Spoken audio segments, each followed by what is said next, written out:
His grip was iron around her wrist, blood soaking through her scrubs as his crew waved guns at the security guards. "No cops," Marcus rasped, his dark eyes burning into hers with an intensity that made her heart stop. "You don't know shit, Doc." Then he kissed her, hard, desperate, tasting of copper and adrenaline, before collapsing on the gurney. 3 hours later, she'd save his life. 6 weeks later, he'd ruin hers. And somewhere between the bullet she pulled from his gut and the secrets that would tear them apart, Dr. Eunji Park would learn that some men are worth dying for, even when they're built from lies. But first, she had to stop the bleeding. The emergency room doors exploded open at 2:47 a.m., and Eunji's 16th hour of her double shift suddenly became her most dangerous. 2 men in black tactical gear dragged a third between them, leaving a trail of blood across the pristine white floors of Seoul General Hospital. The wounded man was massive, easily 6'3", black, tattooed, and bleeding from a gunshot wound to his abdomen that was definitely going to kill him if she didn't move fast. "We need a doctor now," the first man shouted in English, his Korean practically non-existent. Eunji's mind clicked into surgical mode, her exhaustion evaporating like morning fog. "Get him to Trauma Bay 3, she commanded in English, her accent careful but confident. "Someone page anesthesia and tell them we're going to the OR in 8 minutes or less." The wounded man's eyes snapped open as they transferred him to the hospital gurney. His hand shot out, fingers wrapping around her wrist with shocking strength for someone losing blood that fast. His crew immediately raised their weapons, barrels pointed at security guards who'd rushed in. "Marcus, let her go," one of his men started. "No cops?" Marcus growled, his voice like gravel and honey mixed together. His eyes locked onto Eunji's, dark brown, drowning in pain but sharp with intelligence and something that looked like desperate calculation. "You don't know shit, understand?" Eunji's heart hammered against her ribs. She should call the police. She should refuse to treat him. She should do 1,000 things that made sense. Instead, she said, "I understand. Now let me save your life." His grip loosened. For just a second, something that might have been respect flickered across his face. Then he pulled her down, his lips crushing against hers in a kiss that tasted of blood and whiskey and raw survival instinct. It lasted maybe 3 seconds. 3 seconds that felt like falling off a cliff before his eyes rolled back and he went limp. "What the fuck was that?" one of his crew demanded. Eunji straightened, her lips still tingling, her professional mask sliding back into place even as her hands shook. "That was him making sure I remember his face. Now get out of my trauma bay before security shoots someone and I lose my patient." The standoff lasted another tense minute before the Yanut crew backed down, weapons disappearing under jackets. Hospital security hovered nearby, uncertain, while Eunji's team swarmed Marcus's body with practiced efficiency. "BP's dropping, 90/60. Pulse thready at 1/10. He's losing too much blood, Dr. Park. We need to move." Eunji assessed the wound with quick, expert fingers. Through and through gunshot, missed major organs by maybe 2 centimeters, but he'd been bleeding for at least 40 minutes based on blood loss volume. "Type and cross for 6 units. Get me an OR now. This one's going to be close." 3 hours later, Eunji leaned against the surgical sink, her gloves bloody, her scrubs soaked with someone else's life. Marcus had flatlined once on her table, cardiac arrest from blood loss, and she'd shocked him back, her hands performing compressions while she screamed at him in Korean to "Not you dare die on me. Not after that kiss. You don't get to kiss me and die." He came back, heartbeat steady, vitals stabilizing. When he woke briefly in recovery, his eyes found her immediately across the room. He didn't speak, couldn't with the breathing tube, but he stared at her name tag for a solid 30 seconds, his gaze intense and deliberate, memorizing it. Eunji felt that look in places she absolutely should not feel a patient's look. By morning, he was gone. His crew had spirited him away against medical advice, leaving nothing but an empty bed, cleaned up blood, and security footage the hospital administration immediately buried to avoid scandal. The police came. Detective Kim asked questions in rapid Korean, his eyes sharp and suspicious. "Did the patient say anything? Did you recognize any gang affiliations? Were you threatened?" Eunji gave them nothing. She wasn't sure why, just that those dark eyes had asked her not to. and some instinct deeper than logic made her protect him. He was unconscious most of the time, she lied smoothly. I was focused on surgery. I didn't see anything useful. Detective Kim didn't believe her, but he couldn't prove otherwise. After he left, Eunji stood in the empty recovery bay and touched her lips, still feeling that desperate, bloody kiss. Then she went back to work, back to her carefully controlled life of surgeries and research papers, and her mother's endless pressure to meet suitable Korean men from good families with stable careers. She tried to forget Marcus, tried to erase the memory of his hands on her wrist, his lips on hers, his eyes burning with something that looked like recognition. She failed.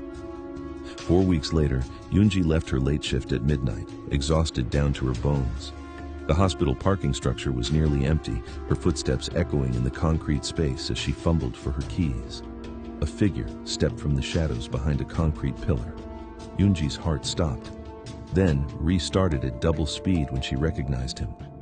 Marcus, healed, healthy, wearing expensive black clothing that screamed danger and money in equal measure. His tattoos were visible now, intricate designs covering his forearms, creeping up his neck. He looked like everything her mother had ever warned her about. He looked perfect. "You," she breathed in English, torn between running toward him and running away. He moved fast, backing her against her car, not threatening. He kept his hands visible, his body language careful, but overwhelming. She could feel the heat radiating off him, smell his cologne mixed with something darker underneath. "You saved my life, Doc," Marcus said, his voice that same gravel and honey mixture she'd heard while he was bleeding out. Didn't even ask questions, didn't call the cops. Why? Eunji's brain scrambled for an answer that made sense. "Because I'm a doctor. That's what we do." Bullshit. He leaned closer and she could see gold flecks in his dark eyes. "You protected me. You lied to the police for me." "Why?" "I don't know," she admitted, because apparently her brain-to-mouth filter had completely failed. "You asked me to, and I wanted to." Something dangerous flickered across his face. Satisfaction, hunger, something that made her stomach flip and heat pool low in her belly. "You shouldn't be here," she said, trying to sound stern and professional. "You left against medical advice. You could have ruptured something. You should be resting." "I'm fine. You did good work." He pulled an envelope from his jacket and held it out. "For your trouble." Eunji opened it. Cash. A lot of cash. She didn't count it, but it had to be at least 50 million won. "I can't accept this." "You can. You will." His tone left no room for argument. "And this." He pressed a phone into her hand, a cheap burner with one number programmed in. "Something happens, you need help. You call that number. That's it. That's all I came to say." But he didn't leave. Neither did she. They stood there in the empty parking structure, the fluorescent lights buzzing overhead, the air between them crackling with electricity. Eunji's rational brain screamed at her to run. Her body had other ideas. "I should go," she whispered. "Yeah, you should." Neither of them moved. Marcus raised one hand slowly, giving her time to pull away, and brushed his fingers along her jawline. His touch was gentle, shockingly gentle for someone who'd had a gun crew ready to shoot up her ER. "I had to know if you were real," he said quietly, "or just some fever dream I had while I was dying." "I'm real." "Yeah." His thumb traced her lower lip. "Yeah, you are." Then he stepped back, that burning look in his eyes promising this absolutely was not over. "Be careful, Dr. Park. Soul's more dangerous than you think." He disappeared into the shadows, leaving Eunji standing there with an envelope full of cash, a burner phone, and a racing heart. 3 days later, everything went to hell. The medical conference ended at 9 p.m., and Eunji was walking through Gangnam's glittering streets toward the subway when she saw it. Oh, black SUV, 3 men dragging someone into an alley, the distinctive crack of gunshots, 2, 3, 4, echoing off the buildings. Eunji froze. Every survival instinct screamed at her to run, to pretend she'd seen nothing. But she'd already made eye contact with one of the shooters. His face changed. Recognition, calculation, problem. Eunji ran. They chased her through Seoul's backstreets, their footsteps pounding behind her, getting closer. She could hear them shouting in Korean, "Get her!" Don't let her get away! And her lungs burned as she pushed her body harder than it had ever moved. She turned a corner and hit a dead end. Concrete walls on 3 sides, no doors, no escape. The men appeared at the mouth of the alley, weapons raised, and Eunji's brain went white with terror. Then, a motorcycle roared into the space, black, huge, moving impossibly fast. Marcus. He didn't slow down, just screamed, "Get on, now!" Eunji didn't think. She jumped on behind him, her arms wrapping around his waist as he gunned the engine and tore through the narrow space between the men. Bullets sparked off the concrete behind them. They flew through Seoul at suicidal speeds, weaving through traffic, running red lights, taking corners at angles that should have dumped them onto the pavement. Eunji pressed her face against Marcus's back and held on, her heart trying to jackhammer its way out of her chest. 15 minutes later, they stopped in front of an industrial building in Itaewon. Marcus killed the engine and turned to look at her. "You hurt?" Eunji shook her head, unable to speak. Adrenaline had her entire body shaking. "Come on, inside, now." The loft was sparse, minimal furniture, weapons everywhere she looked, floor-to-ceiling windows with blackout curtains. Marcus locked multiple deadbolts behind them and immediately started checking security cameras on a laptop. "What the hell was that?" Eunji finally managed, her voice too high and tight. "Who were those people?" Marcus poured amber liquid into a glass and pressed it into her hands. "Whiskey, drink." She drank. It burned going down, but it helped. "Wrong place, wrong time, Doc," Marcus said, his voice grim. "You saw something you shouldn't have. They won't stop looking for you." "So what? I'm just supposed to hide. You're supposed to let me keep you alive." Eunji slammed the glass down. "I have a life, a career. I have surgeries scheduled, patients depending on me. And you'll have a bullet in your skull if you go back to your normal routine." He crowded into her space, his intensity overwhelming. "This isn't a game. Those men kill witnesses. You think your medical degree is going to protect you? So I'm a prisoner now? You're alive. That's what matters." They argued for another hour, her fury at losing control of her carefully ordered life crashing against his immovable determination to protect her. The conversation switched between English and Korean, her accent getting sharper. When she was angry, his getting rougher when he was frustrated. Finally, exhaustion won. Eunji collapsed on the couch, her head in her hands. "How long?" she asked quietly.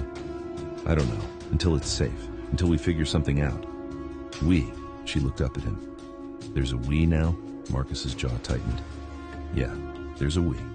You became my responsibility the second you saved my life." 3 days of forced proximity taught Eunji things about Marcus she shouldn't want to know.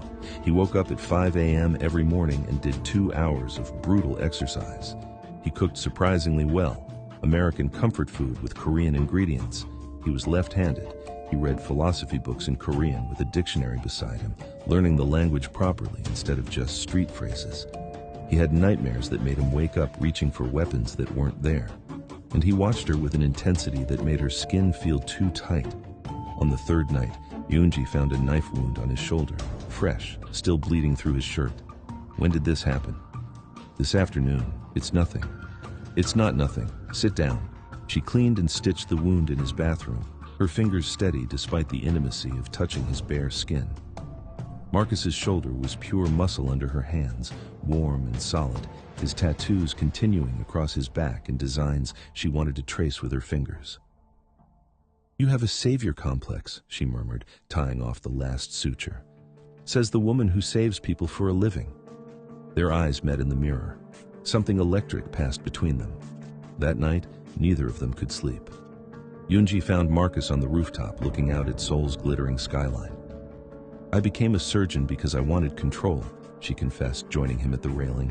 "In the OR, I'm God. I decide who lives. But out here," she gestured at the sprawling city, "out here I'm just prey." Marcus didn't bullshit her with comfort. "Yeah, you are. That's the world, Doc. The strong eat the weak. But you're stronger than you know. You didn't freeze when I told you to get on that bike. You trusted your gut." "I trusted you. I don't know why." He looked at her like she was something precious and breakable. "Neither do I." The kiss happened before either of them made a conscious decision. His mouth claimed hers, rough, desperate, tasting of whiskey and danger and something that might be hope. Eunji's hands fisted in his shirt, pulling him closer, and Marcus groaned against her lips. "This is a bad idea," he muttered, even as his hand slid into her hair. "Terrible idea," she agreed, biting his lower lip. They barely made it back inside before clothes started coming off. Marcus was all controlled power and surprising gentleness, his hands mapping her body like he was memorizing every curve. Eunji had expected rough, his world was violent, but he touched her like she was art, kissing bruises into her skin with devastating slowness. "Tell me if I'm too much," he said against her neck. "You're not enough," she shot back, pulling him down to the floor because the bed was too far away. Their first time was desperate and intense, bodies crashing together with the force of weeks of tension finally breaking.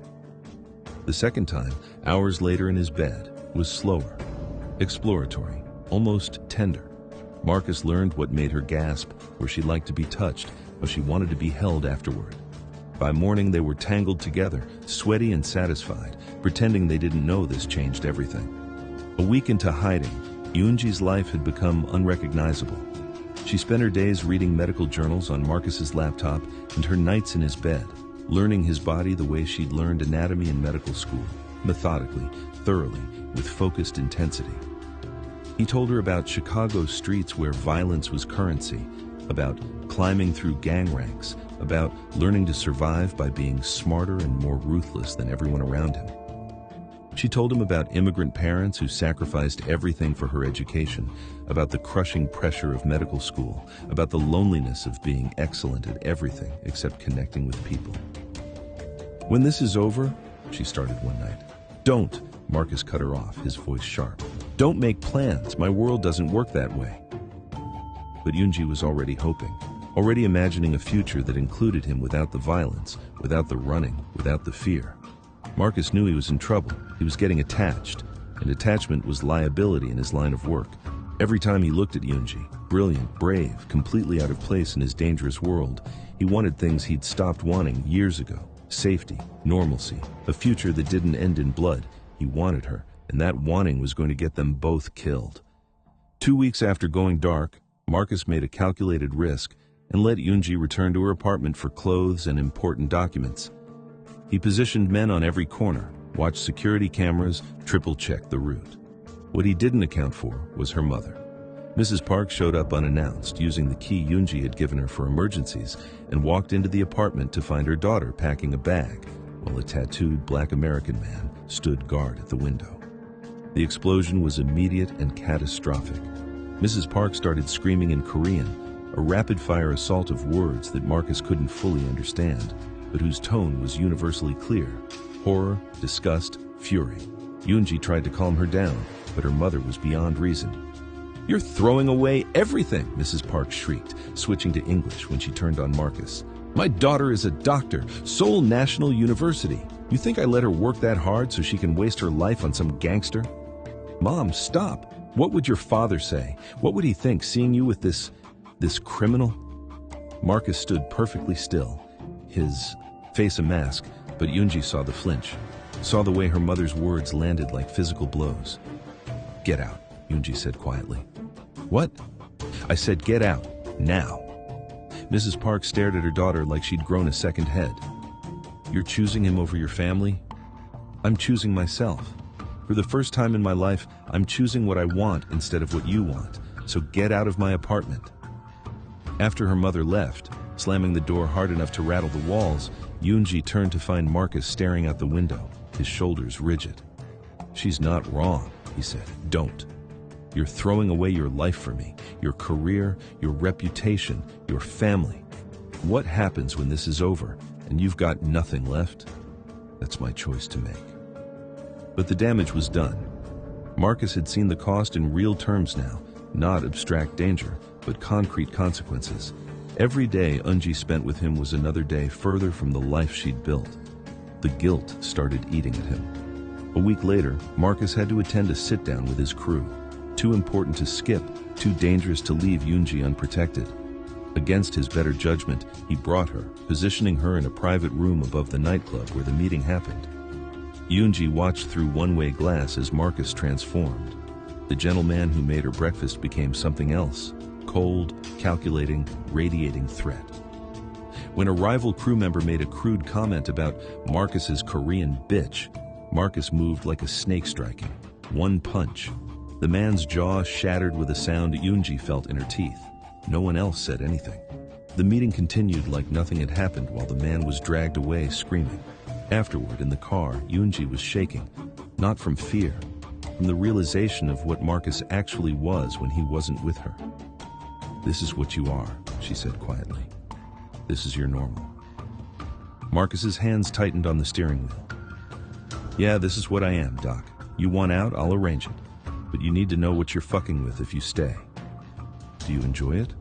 "Enjoy what?" "The violence. Breaking that man's face."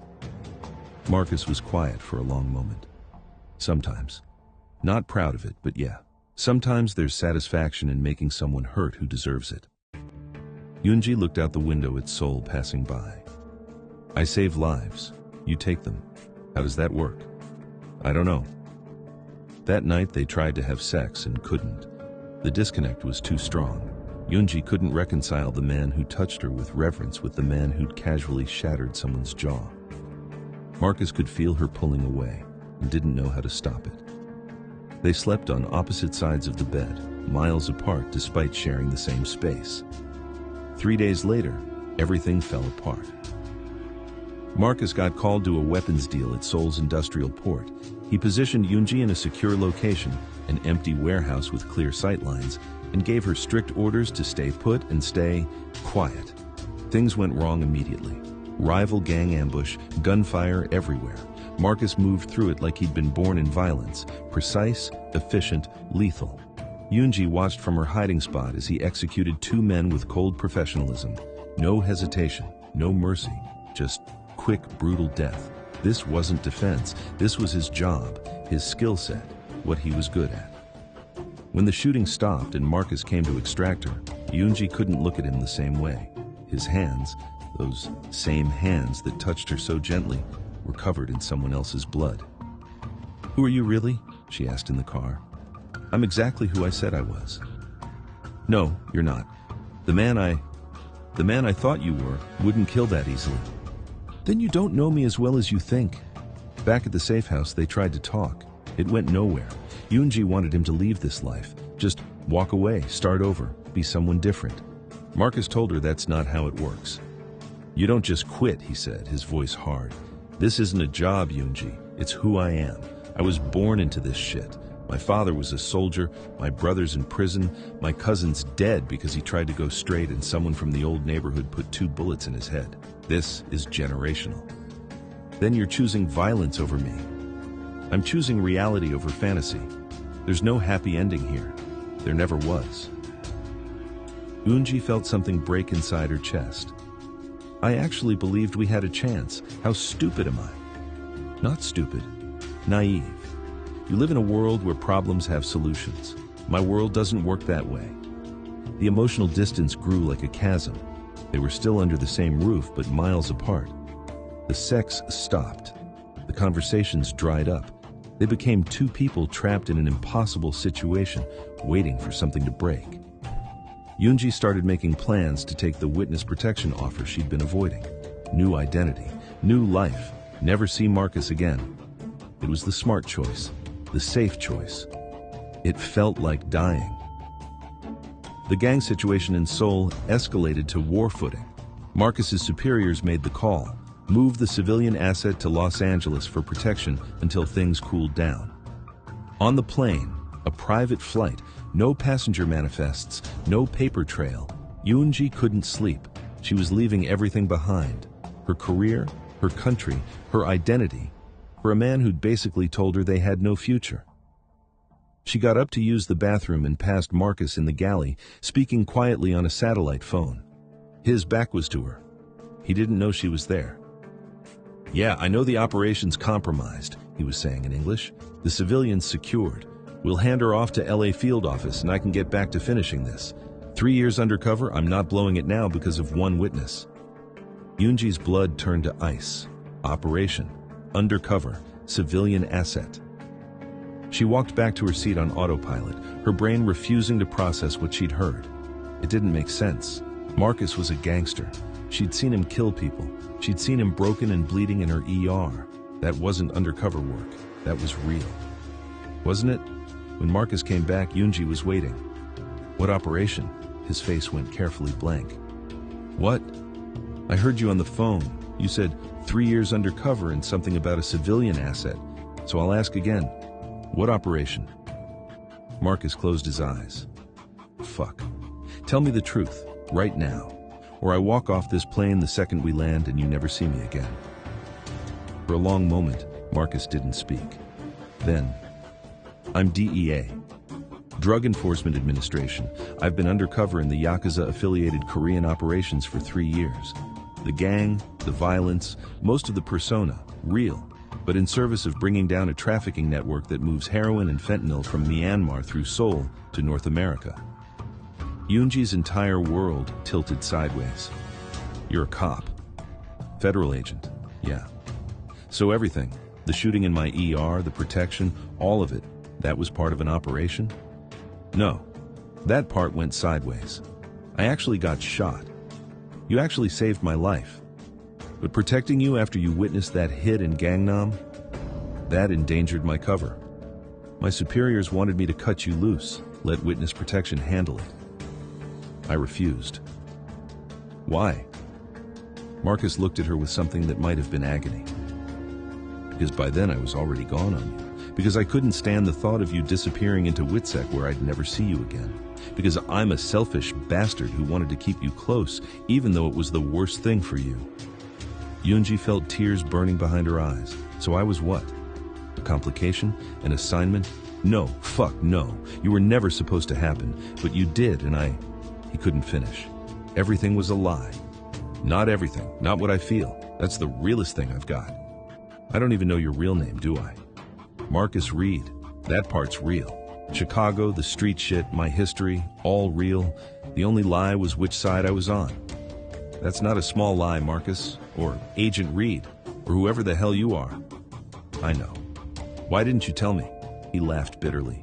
Because I couldn't, and because I wanted you to see me as something other than a cop.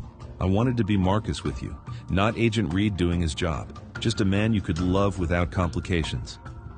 There are nothing but complications. They didn't speak for the rest of the flight. In Los Angeles, federal agents debriefed Eunji in a cold government building that smelled like disinfectant and broken dreams. They were clinical, efficient, explaining her options. Witness protection, new identity, government stipend for 2 years while she rebuilt her life. What about Marcus? She asked. Agent Reed will complete his operation in Seoul. You won't have contact with him again. That's for your safety and his. Do I get a choice? You always have a choice, Dr. Park, but if you choose to maintain contact with Agent Reed, you endanger both his life and your own. The people he's investigating don't forgive witnesses. They don't forgive traitors. And if they find out he cares about you, they'll use you to destroy him. When Eunji emerged from the debriefing, Marcus was waiting in the hallway. His face asked the question his mouth couldn't. You let me fall for a ghost, she told him, her voice shaking. I gave up everything for someone who doesn't even exist. I exist. I'm standing right here. Are you? Because the man I fell for wouldn't have lied to me for months, wouldn't have let me burn my life down while he was just doing his job. It stopped being just a job the second time you touched me. How am I supposed to believe anything you say now? Marcus had no answer for that. That night, Eunji showed up at his temporary housing, a shitty apartment the DEA had set up for transitioning agents. She didn't knock, just used the key code his partner had given her during debriefing. Marcus was sitting in the dark, staring at nothing. I hate you, Eunji said. I know. I hate that you lied. I hate that I can't trust anything about us. I hate that I still want you even though I know I shouldn't. I know. Say something else. Marcus finally looked at her, and the devastation in his eyes nearly broke her. What do you want me to say? That I'm sorry? I'm fucking destroyed by what I did to you. That I wish I could go back and tell you the truth from the start? I can't. It would have gotten us both killed. That I love you? I do. So much it feels like my chest is caving in. But you should take the Witsec deal. Disappear. Live your life. Forget I ever bled on your operating table. Is that what you want? Silence. Then, what I want doesn't matter. I'm poison for you, Doc. Everything I touch turns to shit. Eunji crossed the room and slapped him. Hard. The crack echoed in the empty apartment. You don't get to make that choice for me. You don't get to decide what's good for me. You've been doing that for months, and look where it got us. Then what do you want? I want you to stop lying. I want you to be honest for once in your miserable life. Did you mean any of it? Any of what we had? All of it. Every fucking second. Then fight for us. Don't just give up because it's complicated. I didn't become a surgeon because I was good at easy things. Marcus stared at her like she'd performed a miracle. You're not taking the deal? I haven't decided. But I need time. I need space. And I need you to finish whatever operation you're doing and figure out who you actually are when you're not pretending to be a criminal. And if I do that, if I figure my shit out, is there a chance? Eunji looked at him, really looked at this man who'd saved her life, endangered her life, lied to her, and loved her all at once. Ask me again when you're done being a ghost. She left. No goodbye kiss, no promise to stay in touch. Just the echo of a door closing and Marcus alone in the dark. 1 week later, the final raid went down.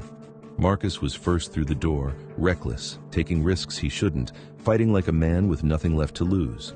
He took 3 bullets. 1 grazed his shoulder, 1 lodged in his vest, 1 punched through his side, missing his kidney by centimeters. As he bled out on a warehouse floor in Seoul, his last thought was of Eunji's hands, steady and sure, bringing him back from the edge. Maybe she'd do it one more time.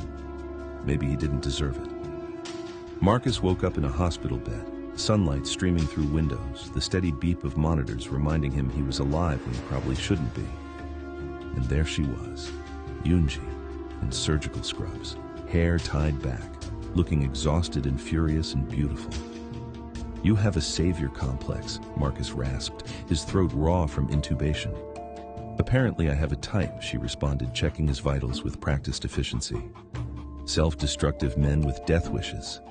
You operated on me. I used my credentials to join the surgical team. Someone had to make sure you didn't die on the table. Again. Marcus watched her work, checking his drains, adjusting his IV, her hands steady despite the dark circles under her eyes. You came back. I never really left. Eunji finally met his eyes. I've been thinking, processing, and I realized something.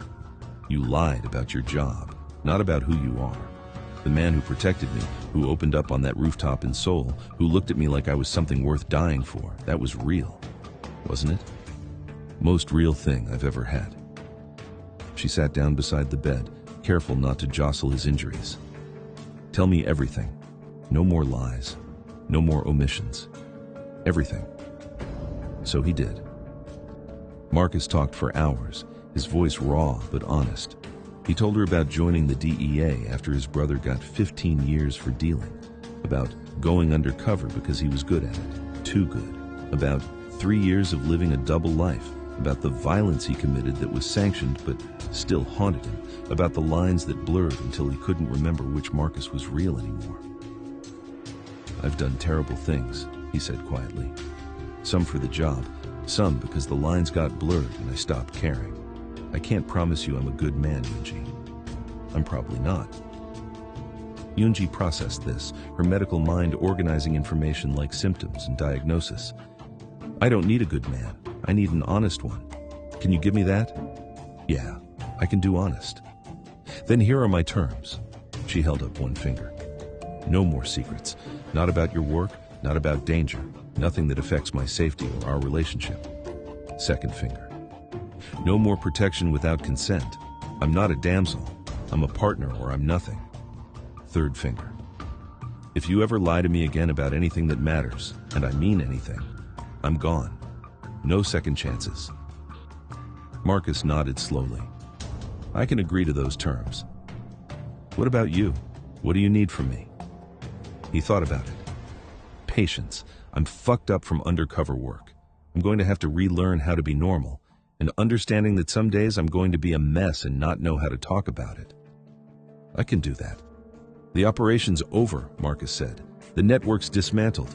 I can't go back under. I'm burned. My face is known. So I'm done living fake lives." "What now?"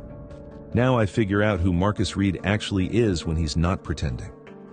6 months later, Eunji was back in Seoul, performing a complex cardiac surgery at Seoul National University Hospital.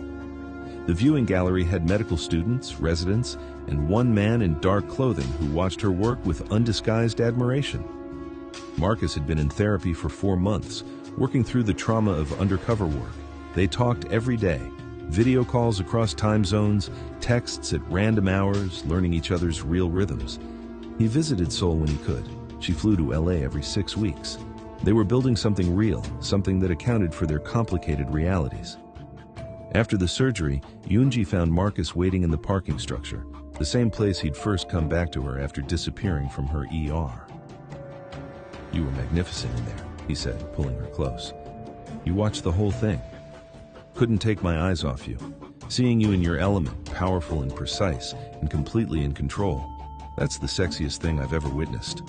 Eunji laughed, wrapping her arms around his neck. "You know what's funny? I spent my whole life trying to control everything, and the only way this works is if I let go of that." "Yeah? What changed?" "I fell in love with chaos, specifically 6'3" of tattooed chaos who won't stop getting shot." Marcus kissed her, slow and deep, tasting like coffee and forever. "For the record, I'm aiming for a much lower shooting quota this year. You better be. I'm not resurrecting you a third time." That night, they went to a rooftop bar in Itaewon, similar view to their first real conversation, but everything was different now. Eunji leaned back against Marcus, his arms wrapped around her, both of them looking out at Seoul's glittering skyline. "I spent years being someone else," Marcus said quietly. "Forgot who I was underneath. You saw through the bullshit. Made me want to be real again." "I thought love was supposed to be safe," Eunji responded, controlled. "But the truth is scarier and better. Real love is choosing someone even when it's complicated, especially when it's complicated. Your mom still hate me, passionately.